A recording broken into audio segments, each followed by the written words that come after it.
শালিকে বুলনু বারবার করে যে প্যান্টটা খাচ্ছিস না, ও শালির লেগে লুঙ্গি পরে কাজে আসতে হয়েছে। মানে আমাকে রাজমিস্ত্রি পাইলে মনে হয়েছে, জানে না কত বড় মিস্ত্রি আমি। ভালো করে ওখানে হাত দিস না। হ্যাঁ, শালার বেটা শালারা কারেন্ট ইউজ করলিছে, বিল দেওয়ার দিকে নাই। গরুটা বিক্রি করে ভুল করে দিনু, লারা গালা কাকে খাওয়াবো? হ্যালো, হ্যাঁ আমি বিজলি বিভাগ থেকে এমআরএল বলছি। হ্যাঁ তো বিল জমা কেন করিসনি ভাই? অত টাকা কোনটা পাবো? 58,000 টাকা বিল এসছে। তো চালালছিস তার লেগে তো এসেছে। আমি কি করে চালাচ্ছি? আমি কি কারেন্টের উপর বসে চালাচ্ছি? আরে দাদা, তোমার বাড়িতে তো ব্যবহার হয়েছে কারেন্টটা। বাল কালু 350 টাকা বিল এসছে। তো তুমি কালুর থেকে বেশি ব্যবহার করেছো বলে আসছে। কতখানি বেশি চালাচ্ছি? আমি কি কারেন্টের বিস্কুট গড়ালছি নাকি? শালার কপালে কিনতে জ্বর করে দেবো, বুঝতে তো আমার সাথে ইয়ার কি মারা। তাহলে যতখানি ব্যবহার করেছি ততখানি তো বিল আসবে নাকি? বাল তোমরা ফ্রির পানিতে তো কারেন্ট বানাও, কারেন্টটা তো ফ্রিতে দিতে পারো। শুধু পানিতে কারেন্ট হয়ে যায়? কেন তুই তোর কারেন্টের রয়্যাল স্টার মদ বিশ্বাস নাকি?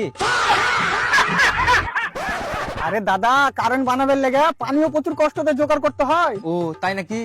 হ্যাঁ, তো আমি পানি নিয়ে আসছি, কারেন্ট গালা একটু আমাকে ড্রামে ভরে দিও।